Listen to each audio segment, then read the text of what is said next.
Well, welcome to our continuing sessions on exploring the Christological interpretation of the amplifying constellations as they define and help to exemplify the messianic message of the major constellations. I mentioned before that this certainly is an advanced level class in becoming a magi or studying Christological astronomy. There's a foundation that needs to be laid, which I'm sure has been laid for you, and we shall progress now and begin looking at the constellations on the ecliptic path and how the minor ones contribute to the meaning of the major constellation. If you remember, I told you earlier that the analogy of Frankie Valli and the three seasons is a really great way to look at what we're examining here.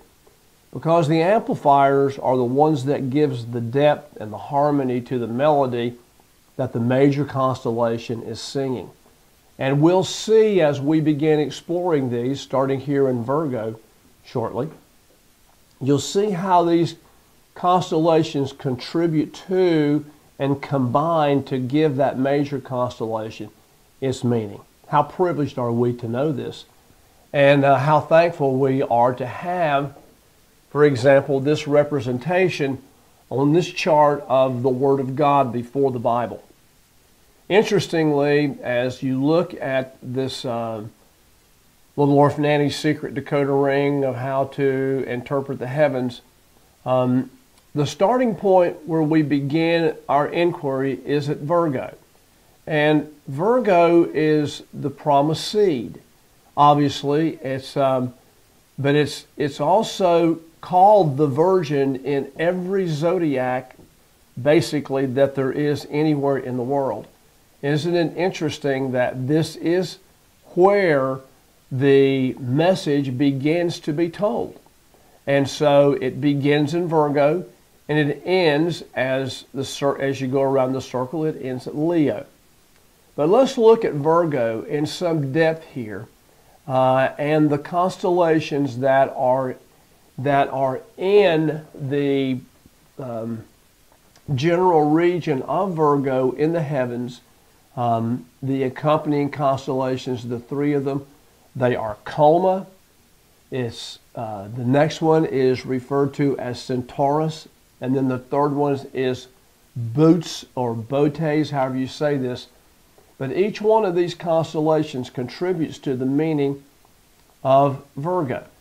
Now, I'd mentioned in our last session the way that these constellations contribute to the meaning is that each one of the three gets a slice or a third of the ecliptic arc that's dedicated to the major constellation. So the first third of this picture of Virgo is dedicated to the constellation of Coma.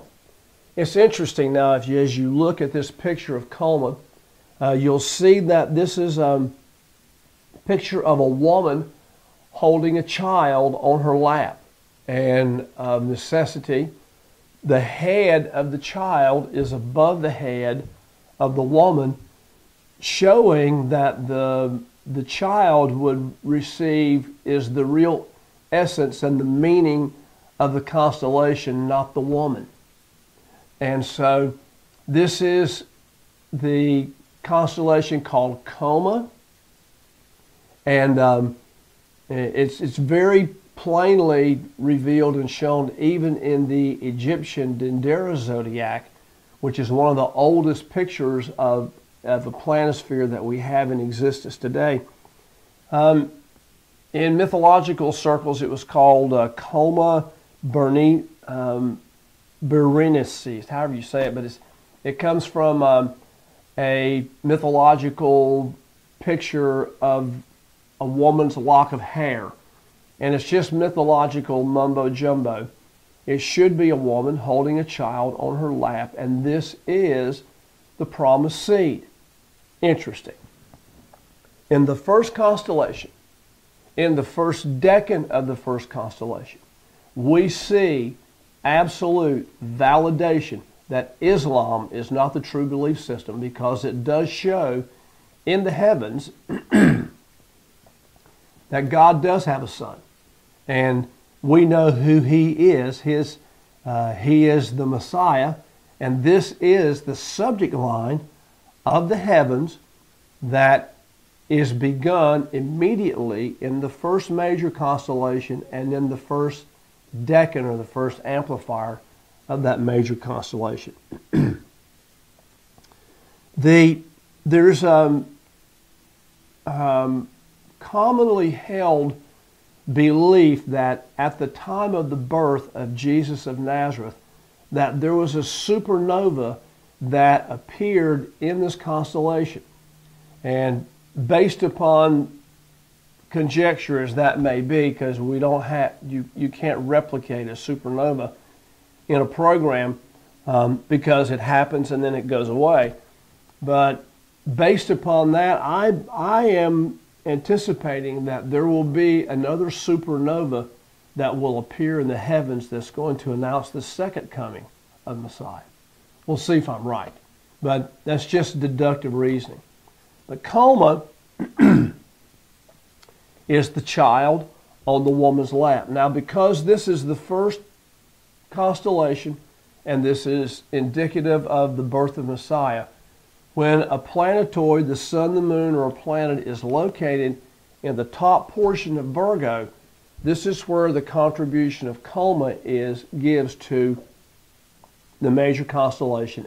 And Coma shows extreme giftedness and a great amount of grace, because the more preferred name of the major star in this is the desire of all nations. And this is referred to in Revelation chapter 12, where it says that, and this child was to rule all nations. And that is the same reference as this particular constellation of Coma. So it shows great giftedness and great grace.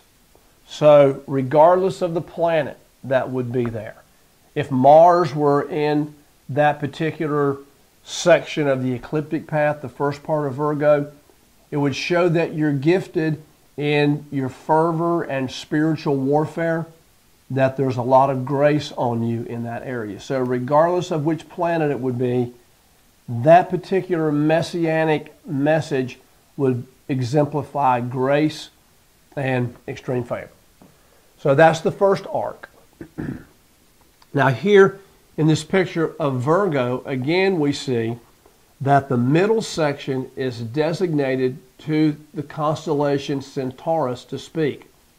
Now, Centaurus is an interesting study when you begin getting into the in-depth meanings of what these constellations are.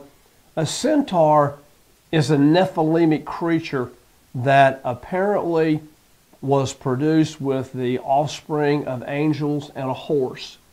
And so it's a mythological figure, and why it's represented as a centaur is because it was tainted by mythology. This is in the middle part of the constellation of Virgo, and it's in this area where the star Spica is, and this is the area where the sun was when Jesus of Nazareth was born. And this is what Revelation chapter 12 verse 1 says, a woman clothed with the sun, and the clothed means, like, for example, in mid-body. Well, in the mid-body, which is where Spica is, there's also other stars in this area of the ecliptic that gives this meaning to Virgo as well. But in this particular middle section, as it relates to this constellation Centaurus, the one major star name that's in this vicinity of where this Centaurus is located is a star called Toyman, T-O-L-I-M-A-N. And what Toyman means is the heretofore and the hereafter. So, in essence, what this is talking about is that the Messiah that would come would be the one that was coming this time, and he would also come again in another time, the heretofore and the hereafter. This is what that star is talking about. Now, why it's represented as a centaur with a spear perhaps has something to do with what's on the end of the spear, which is another constellation that we'll talk about in our next session, one of the decans that's in the major constellation of Libra. But this really means the heretofore and the hereafter, which emphasizes a versatility in people's lives whenever they have a planetoid located in this portion of Virgo because of this star name, the heretofore and the hereafter. And also the star Spica that's in the same ecliptic arc and actually in Virgo. Spica is the same is Latin, whereas in Hebrew it's the word alcimach, and it's the word that's translated branch in strategic places in the Bible, showing the four functions that Messiah would have. And this also shows great versatility. So the whole constellation of Virgo, because it's the first constellation on the ecliptic, the number 1 means initiation, commencement, and a beginning. And so this whole constellation shows initiators. I've said many times in my teachings in Christological astronomy that Virgo is a kingdom builder, that it's someone that's outside of conformity. But it also shows a great versatility in being able to do many things, particularly within this area of the ecliptic that it relates to Centaurus because of this name, the heretofore and the hereafter. But we'll see now as we go to this third decan how this rounds out the whole meaning of Virgo as the promised seed in the messianic storyline, but in the Christological potential, it shows a kingdom builder, an initiator, one with a lot of grace, and a mover and a shaker. And the reason I get to the mover and a shaker is because the last constellation, or the last decan as the amplifier in Virgo, is the constellation Boötes. And here there's a picture of Boötes as it comes up here for you to see. He's the guy that's carrying a sickle, and his leg is bent and he's running. In many regards, this is referred to as the shepherd because of the sheep that comes out of the Big Dipper, which is right next to Boötes. But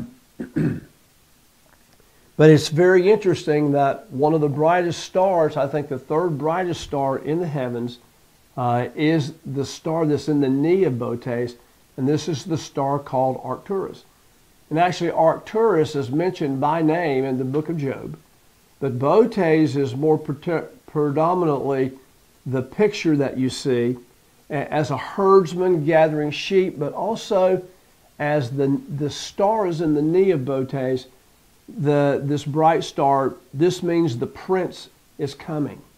And this is about the coming of Messiah, but it's also about him coming in judgment as you see him holding the sickle. So Virgo is the first constellation in the ecliptic.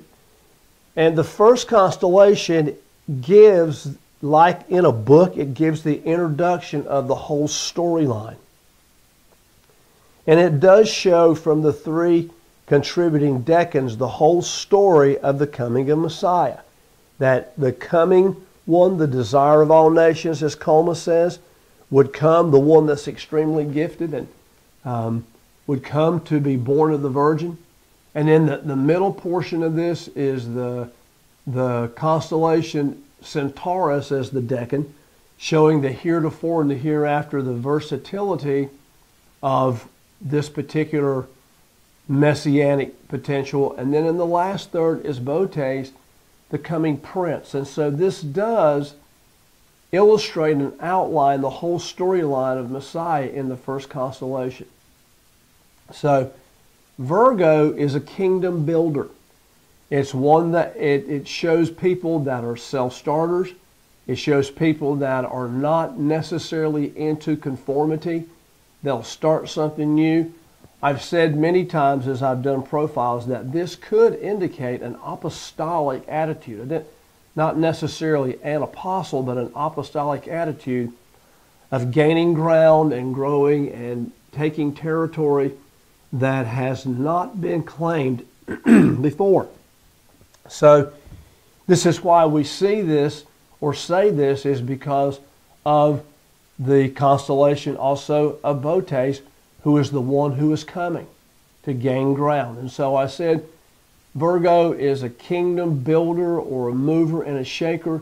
This lower portion of the legs in Virgo, which is the area that Boötes amplifies and describes, shows someone that's a mover because of the action of Boötes coming. And also in that it's low in the legs of Virgo, and that picture is representative of the action of moving. So that's the first constellation with its decans. The first constellation on the ecliptic is Virgo. The first part of the arc, the first one of these constellations that comes on over the eastern horizon is Coma. The second one is Centaurus, and the third one is Boötes. And each of these contribute toward describing what Messiah is about and what the promised seed would do. One more mention here. Centaurus, as the middle decan, the middle amplifier in this, is also been referred to as the sin offering. This is the depiction that E.W. Bullinger gives in his book, The Witness of the Stars. I really don't know that there's any founded reason for that, aside from the fact of the pictures of the centaur having the victim on the end of a spear. I think more so that this is showing, again, I'll say the versatility that people has as a planetoid is located in that particular position. So that's Virgo. Now, the next constellation that we deal with in the ecliptic path is the constellation of Libra. Now, if you remember in Revelation chapter 12, verse 1, where it says, "And behold, a great wonder in heaven, a woman clothed with the sun and the moon under her feet." Well, it doesn't say in her feet, it says under her feet. And actually under her feet means in the constellation that's next to her, because it's under her feet. And the moon in the birth sky of Jesus is exactly where this says, and it straddles the line between Virgo and Libra even at the time of the birth of Messiah, as is deducible that it was during the rising of the new moon from between 6:18 to 7:45 p.m. on the 1st of Tishrei in the year 3 BC as we count it in the Gregorian years. But Libra is a set of scales. And this is very interesting. The constellations that are amplifiers in Libra, the first one is Crux, the Southern Cross. The second one is Lepus, or the victim. And the third one is Corona Borealis, or the crown. The star names in Libra are serious contributors to what this means and the scales that are in it. The star names that are in Libra, as you can see on this chart here, the one on the left is Zubin Al-Shamali, the one on the right is Zubin Akarabi, but the word Zubin means the price paid. And thereby we see why this is a scale. Now, in the scales, the first part of the scales in the division of the constellational arc is given to the constellation Crux to speak. And Crux is the first of the decans of Libra as it comes over the horizon, the eastern horizon. The second one is Lepus, the victim.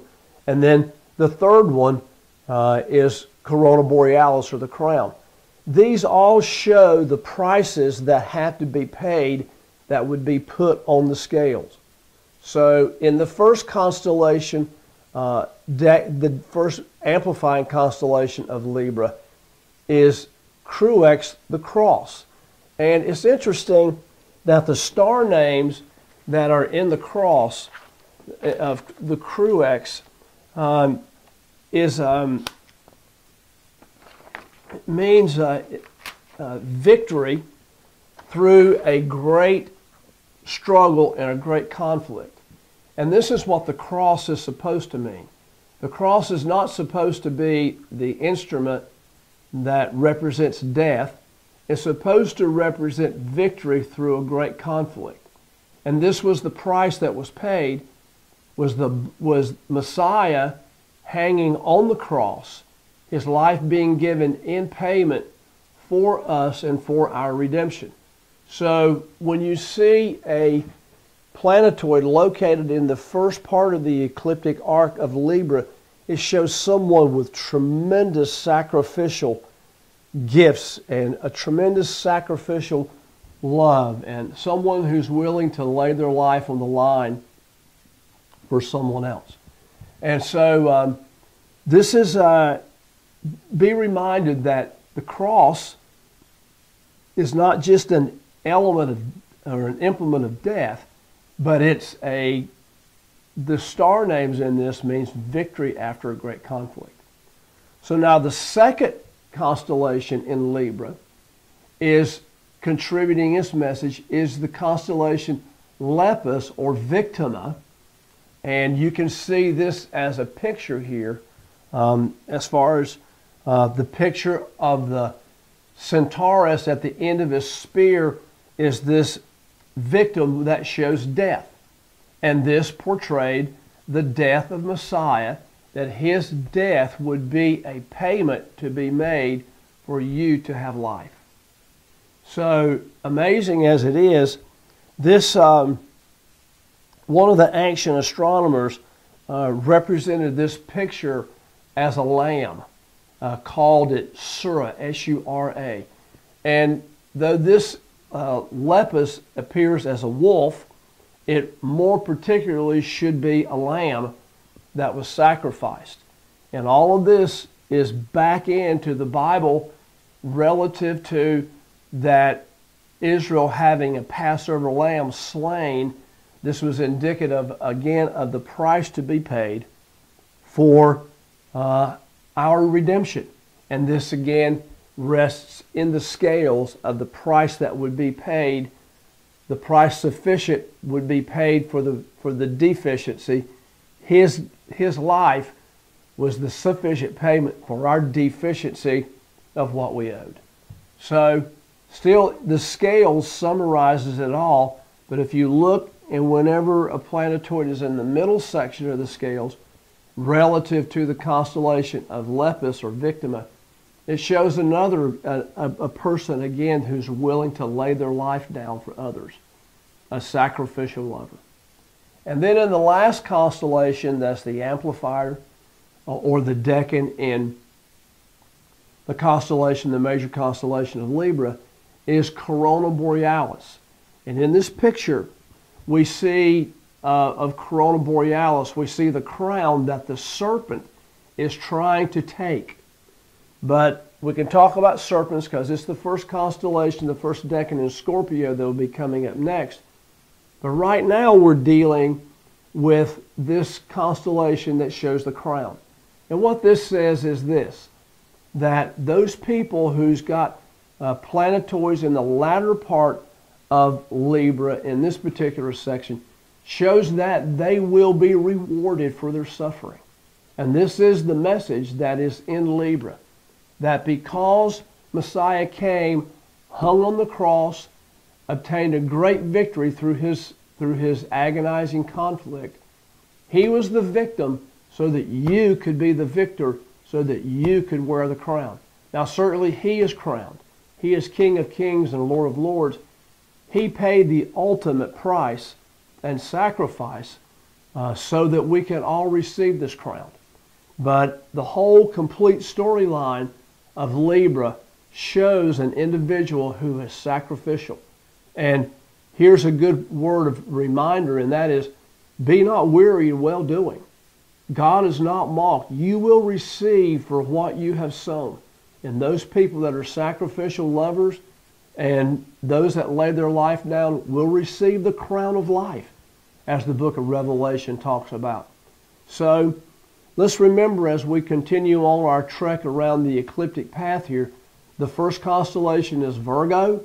It has the three decans of Coma, Centaurus, and Boötes, followed by Libra, which has Crux, Lepus, and Corona. This is the storyline of Messiah. The promised seed would be the price to be paid. So Virgo shows people that are kingdom takers and nonconformists, and Libra basically shows people that God is called to be a sacrifice, to lay their lives down for others in a selfless way. So these are the first two constellations on the ecliptic, and in our next session, we'll pick up the next constellation, Scorpio, one of the great constellations that begs to be explored and explained. We shall look at that in the next session.